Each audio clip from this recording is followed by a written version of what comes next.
Oui, que le Seigneur Jésus-Christ, le ressuscité du troisième jour, nous bénisse. C'est un grand privilège, encore une fois de plus, de me retrouver avec vous, parlant autour de la parole du Seigneur, parce que ça fait de la joie quand on parle du Maître. Parce qu'ici, nous ne parlons pas de la politique, nous ne parlons pas de l'économie, nous parlons des choses éternelles, de la parole de Dieu. Parce qu'il est écrit, au commencement était la parole, et la parole était avec Dieu, et la parole a été faite chair. Nous parlons de la parole de Dieu. Nous sommes en train de parler des choses qui touchent notre rédemption.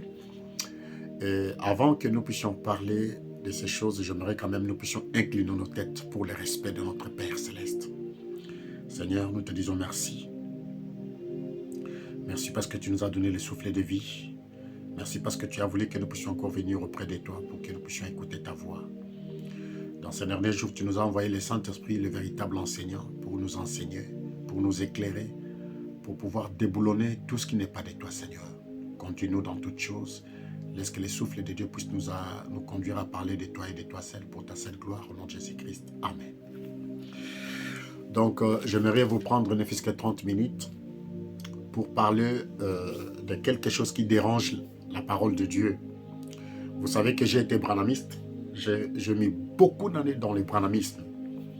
Mais une fois que les écailles sont tombées, Dieu a voulu que moi aussi je devienne une lumière pour les autres, ceux qui sont restés là-bas, même vous qui êtes encore dans le pentecôtisme. C'est-à-dire qu'il y a aussi le risque que vous puissiez tomber dans le piège du branhamisme. Voilà pourquoi aujourd'hui, nous allons parler sur la sémence du serpent. Nous allons questionner Branham, est-ce que tu es constant dans ce que tu fais? Est-ce que tu as de la persévérance dans tout ce que tu fais? Parce qu'aujourd'hui, nous avons compris que Branham, tantôt il dit une chose ici, tantôt il dit autre chose. Parce que contre Branham, il y a toujours des problèmes. Alors, nous lisons dans la Bible, dans Genèse chapitre 4, premier verset.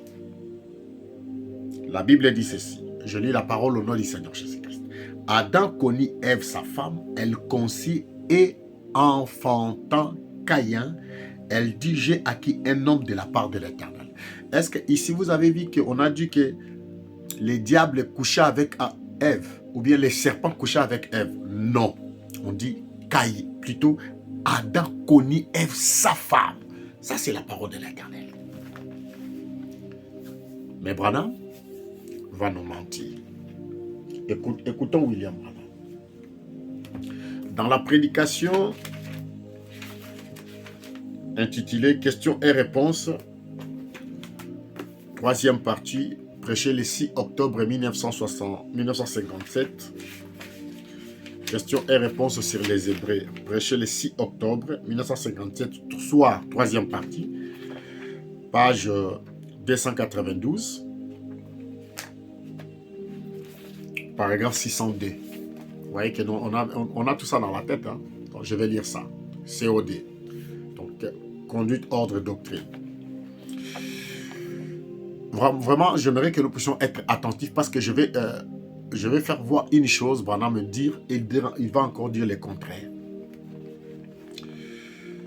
Branham nous parle dans paragraphe 602. Il dit, or, on a dit 3 points de suspension. J'espère que mes amis de couleur qui sont ici excuseront cette remarque. Branham nous appelle, nous les Noirs, il nous appelle homme de couleur. Un prophète qui se dit qu'il vient de la part de Dieu, il manque du respect aux gens, aux créatures sacrées, aux belles créatures que nous sommes, il nous manque du respect. Il nous appelle homme de couleur. C'est comme si l'homme blanc, il n'est pas l'homme de couleur. Parce qu'il est carrément... Oui. On dit,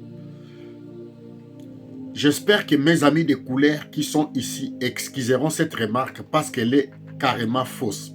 La première fois de ma vie où j'ai rencontré quelqu'un après ma conversion, 3 points de suspension, j'ai rencontré frère George D. Ark. Il appelle George D. Ark son frère. Et pourtant, George D. Ark, dont Branham est en train de parler ici, fit un ancien dans l'église de Elonzo Royce Davis, le premier pasteur de Branham. George D. Ark était le premier ancien. Donc, il était au-dessus de Branham quand ils étaient encore ensemble. Il était le premier ancien. Branham était un ancien au service de la musique. C'est ce que les gens ne comprennent pas. Branham n'avait pas encore commencé à prêcher chez Royce Davis et Lonzo. Il était tout d'abord ancien qui s'occupait de l'office de musique. C'est-à-dire il était directeur de chant. C'est lui qui faisait chanter l'église à l'époque. Il faut connaître l'histoire. Et Hope prêchait déjà. Donc quand Branham va nous mentir que non, il a quitté là-bas parce qu'on l'avait imposé on lui avait dit d'ordonner une femme comme prédicatrice. Et pourtant sa femme Hope était déjà femme prédicatrice. Branham n'avait pas fait ça un problème. Il sait pourquoi il avait quitté cette église-là. Il y a d'autres réalités. Ce n'est pas ça le problème d'aujourd'hui. Parce que dans tout ce qui sort de la bouche de Branham, il faut commencer à douter, chercher vraiment la source. Frère, nous avons toutes les informations possibles dans le monde numérique, dans le monde de l'Internet. Et George G. Ark, ici, dont Branham est en train de parler, fit un franc-maçon de Ku Klux Klan. Voilà. Il dit, frère George G. Ark et les autres là-bas, je marchais et le Seigneur m'a conduit vers un petit endroit. Ils étaient en train de discuter de l'origine de l'homme. Donc Branham est venu, il a trouvé des gens qui parlaient sur l'origine de l'homme. Alors, ils essayaient de dire que l'homme de couleur, que Caïn avait épousé un animal. Écoutez comment il nous méprise, quoi. Il dit que Caïn avait épousé un animal et de cet animal-là est sorti nous les noirs, qui ressemblait à un singe et que la race des gens de couleur venait de là. Écoutez la réponse de Branham. Or, ça, c'est faux. Branham dit, or, ça, c'est faux. Donc, Branham est catégorique. Pour la première fois que je suis d'accord avec Branham. Branham dit, or, cette pensée-là, en 1957, le 6 octobre 1957, il dit, or, ça, c'est faux. Absolument, c'est faux. N'acceptez jamais une telle chose pareille. En effet, il n'y en avait ni race de gens de couleur, ni race blanche, ni aucune race différente. Il n'y avait qu'une race de gens jusqu'au déluge. Alors, après le déluge et la tour de Babel, quand ils ont commencé à se disperser, c'est alors qu'ils ont pris leur couleur et tout. Et ils sont tous ici de même arbre. C'est-à-dire que Branham dit que nous tous, nous sommes ici de même arbre, Adam. Là, je dis Amen. Exactement, Adam et Ève ont été le père et la mère sur le plan terrestre de toutes les créatures vivantes, de tous les êtres humains qui aient été jamais vécus sur la terre. C'est vrai, noir, blanc, pâle, brun, jaune, quelle que soit votre couleur, c'est en relation directe avec le lieu où vous habitez, la manière dont, tout comme Branham dit, n'acceptez jamais telle chose pareille. N'acceptez jamais chose pareille. Et j'aimerais lire une écriture dans la Bible, dans 2 Timothée chapitre 3, verset 10. Écoutez très bien. Pour toi, tu as suivi de près mon enseignement, ma conduite, mes projets, ma foi, ma douceur, mon amour et ma constance. L'apôtre dit à Timothée, son disciple, son fils dans la foi, il dit, tu as vu ma constance, c'est-à-dire que ma persévérance. Quand j'étais enseigné les choses, tu ne m'as jamais vu dévier, même pas à un iota. J'ai gardé la doctrine que le Seigneur m'a donnée depuis le premier jour que toi, Timothée, tu m'as écouté jusqu'à la fin de mon ministère. Tu ne m'as jamais vu dévier. C'est ça la constance, la persévérance. Mais William Branham, en 1957, il dit, n'y croyez jamais à une telle bêtise de croire que les hommes noirs, les hommes de couleur sortaient du serpent. Ça, c'est le 6 octobre 1957, paragraphe 600 et demi. Maintenant, le 29 février 1958. Écoutez-moi très bien. Le 29 février 1958. Monsieur Branham, qu'est-ce que tu vas nous enseigner? Plutôt le 28 septembre 1958, dans la prédication intitulée « La sémence du serpent », que nous allons lire nous tous nous allons écouter Branham, il va commencer à changer. Et pourtant, il nous a dit que lui, il avait la colonne de feu. Cette lumière, d'après William Branham, qu'on appelle l'ampoule de Branham, a été photographiée en 1950. 7 ans plus tard, il y prêche une bonne chose, il dit que l'homme noir ne venait pas de Caïn. Une année plus tard, donc 8 ans après que cette colonne, cette lumière a été photographiée, Branham va prêcher des bêtises. Est-ce que la lumière de Dieu peut accepter des bêtises? Ça. On dit que ça c'est la lumière de Dieu.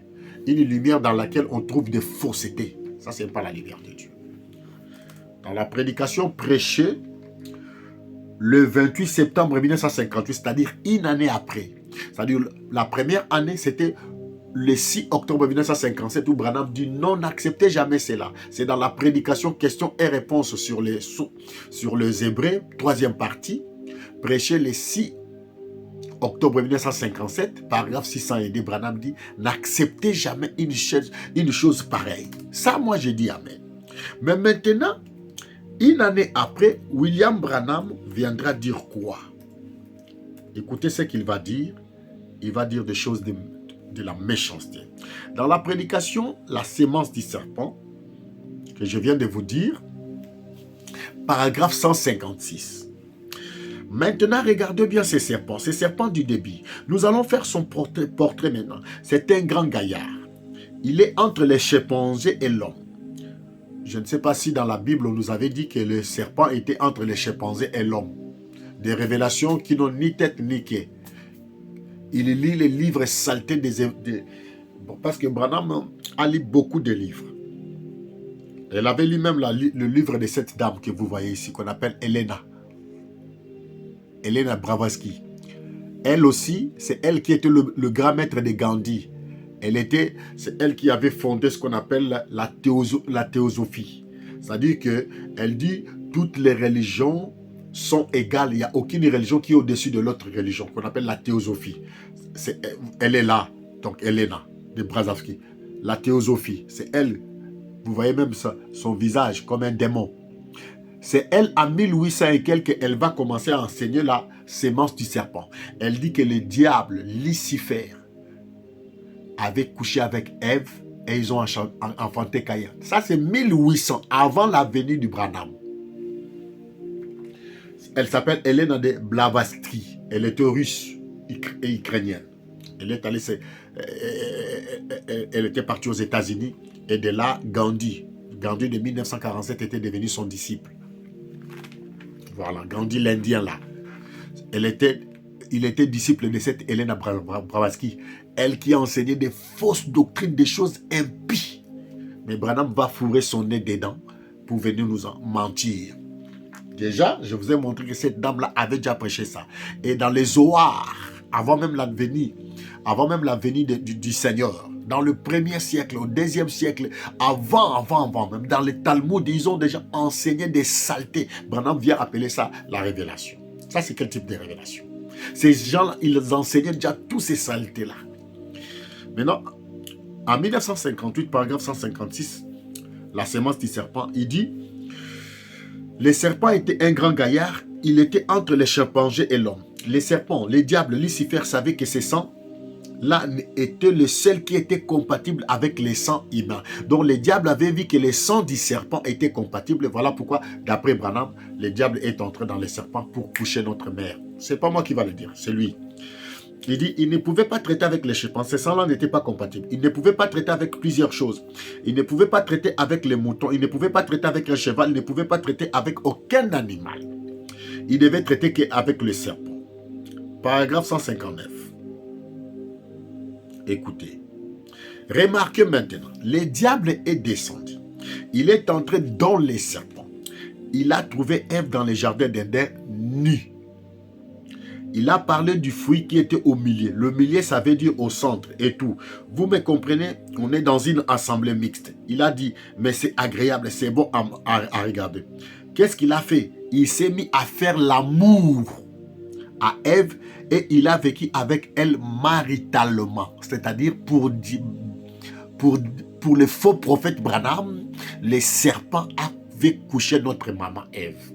Et pourtant, dans la loi divine de Dieu qui était au ciel, déjà parce que la loi, avant qu'elle soit écrite dans la Bible, il y avait déjà la loi au ciel, tu ne coucheras pas avec un animal, ce qu'on appelle la zoophilie. Donc Dieu ne pouvait pas permettre que notre mère, de qui tous les autres, les êtres vivants sortiront, puisse commencer par la zoophilie. Ça, c'est impossible. C'est déjà un blasphème, vous les branhamistes. Voilà. Paragraphe 163. Et le serpent, quand il s'est mis là, il s'est tenu là, cette espèce de grand géant, là, il était coupable d'avoir commis adultère avec la femme d'Adam. Est-ce que dans la Bible, on nous a dit que le serpent avait couché avec Ève? Oui. Est-ce qu'il est? Où est-ce qu'il est? Le péché aujourd'hui, c'est qu'est-ce que c'est fait les choses comme elles vont aujourd'hui. Maintenant, sûrement que vous ne pouvez pas comprendre de quoi je parle. Voilà ce qu'il y a eu. 127. Donc, pour Branham, notre mère avait commis adultère avec le serpent ancien. Et la conséquence, ils ont mis au monde Caïn. Lisons encore, relisons la Bible.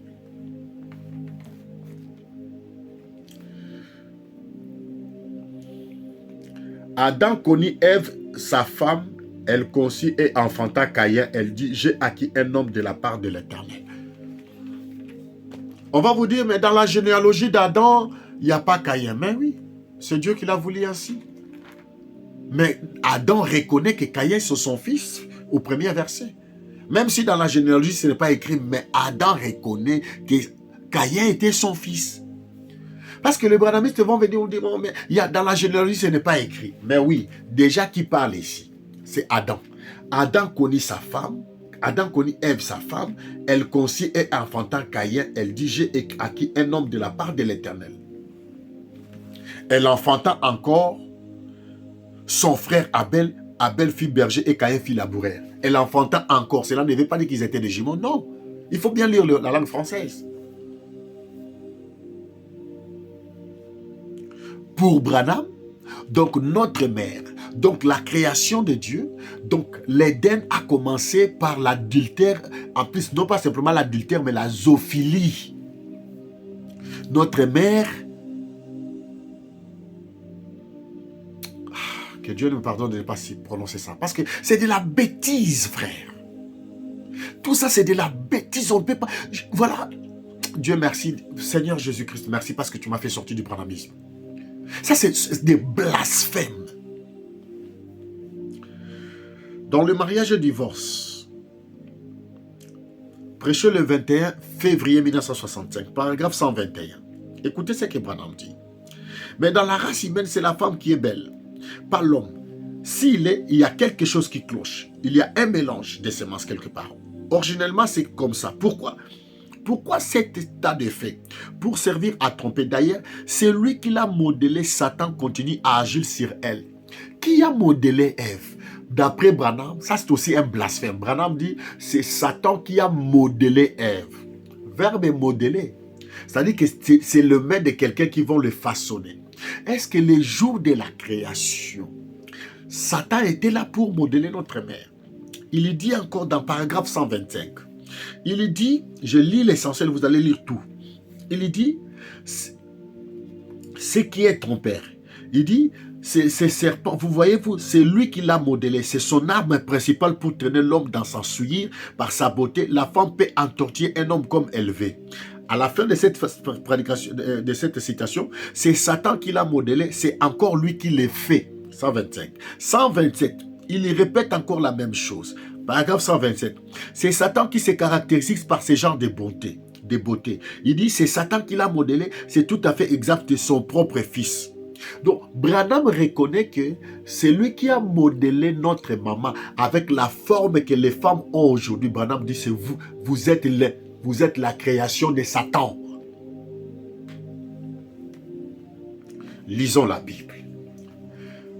Moïse, quand Dieu t'a fait retourner à Genèse, est-ce que le jour où Dieu a créé l'homme, Dieu avait formé l'homme, est-ce que Satan était là? Genèse chapitre 2, verset 7. L'Éternel Dieu forma l'homme de la poussière de la terre. Il lui souffla dans ses narines un souffle de vie et l'homme devint un être vivant, une âme vivante. Écoutez maintenant aussi pour la femme.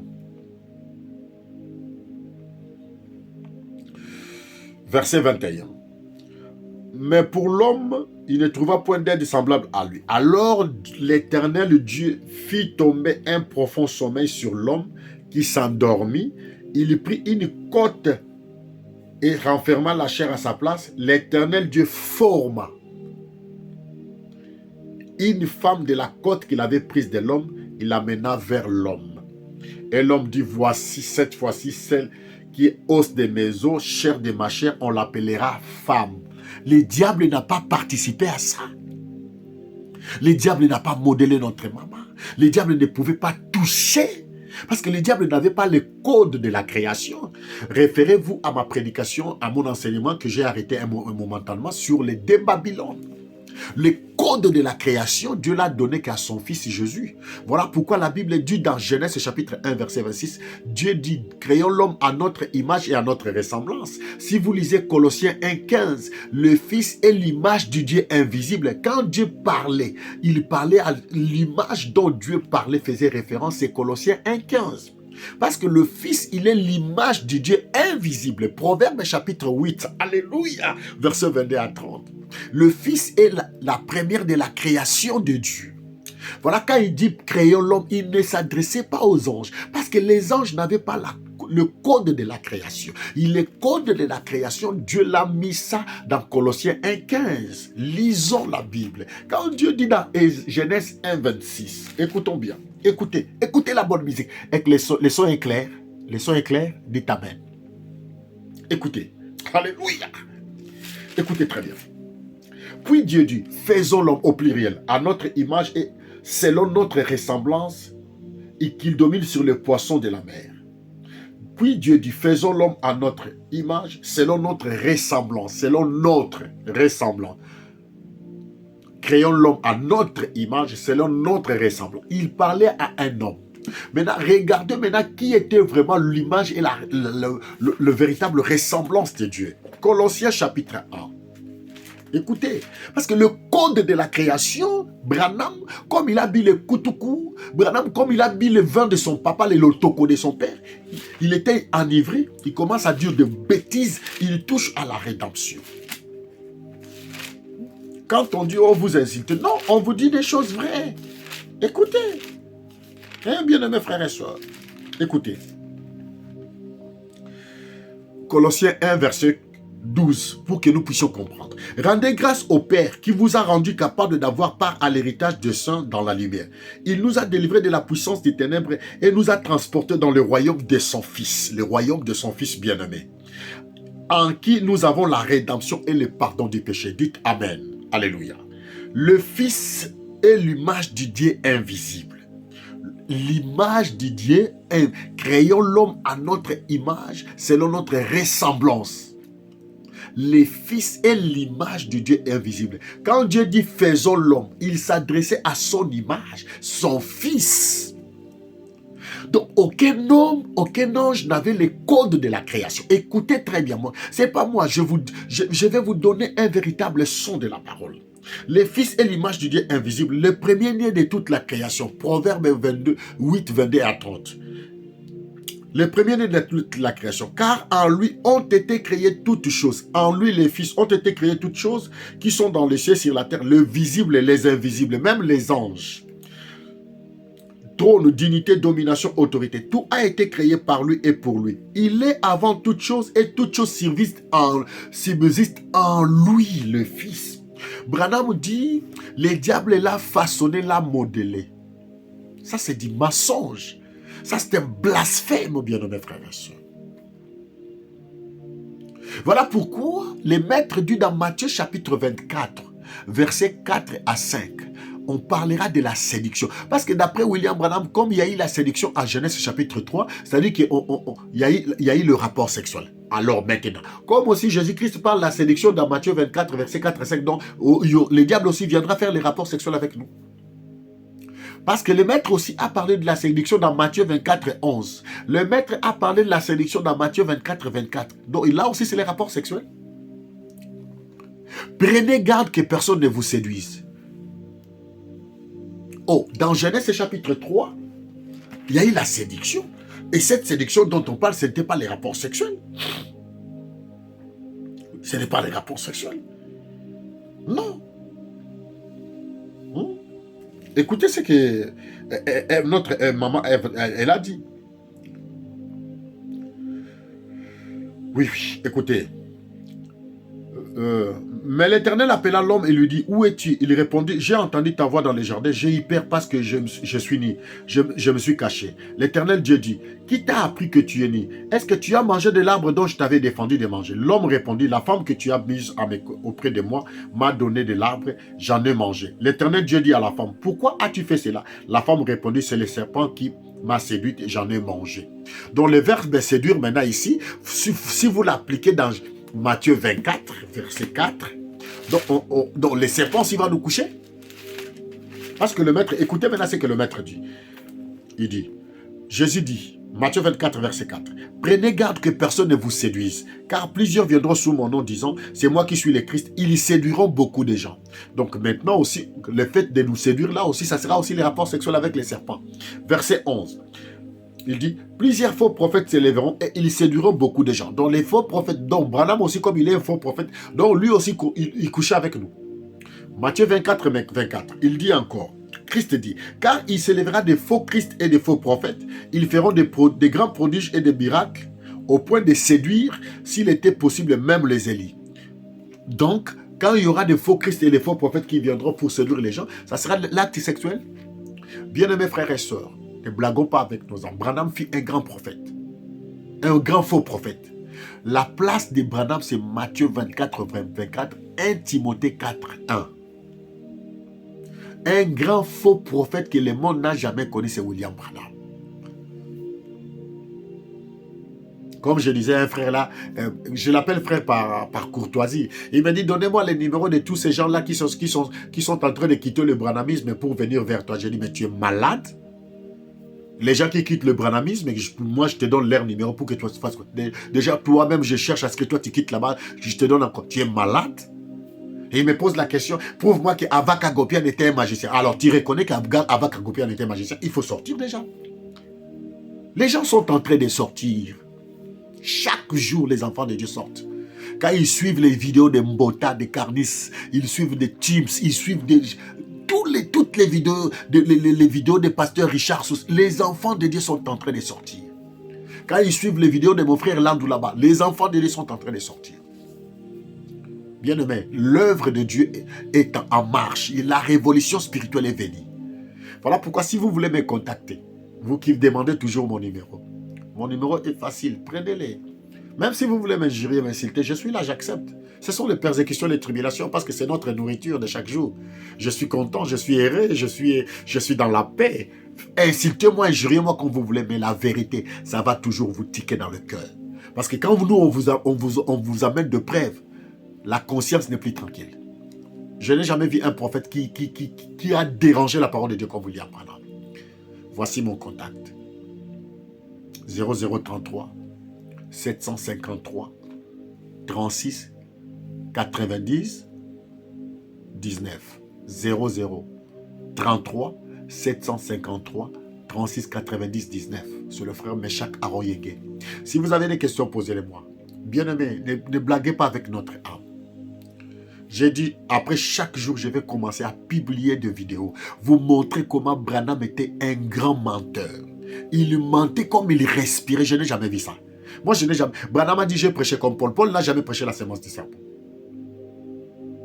Donc, il a menti. Donc, il est anathème. Comme c'est un message qui est le message de la farce, sortez du branhamisme, revenez à Jésus-Christ. Jean chapitre 3, verset 16. Dieu a tant aimé le monde qu'il a donné son Fils unique, afin que quiconque croit en lui ne périsse pas, mais qu'il ait la vie éternelle. Jean chapitre 14, verset 6 à 8. Je suis le chemin, la vie et la vérité. Nul ne vient au Père que par moi. Donc le véritable chemin, celui qui connaît le chemin, le bout des tunnels, c'est le Seigneur Jésus-Christ, le ressuscité du troisième jour. J'aime Jésus. il est ma star préférée. Le ressuscité du troisième jour. Je vous dis, Talita Kumi, Ephrata. Que Dieu vous bénisse. Shalom.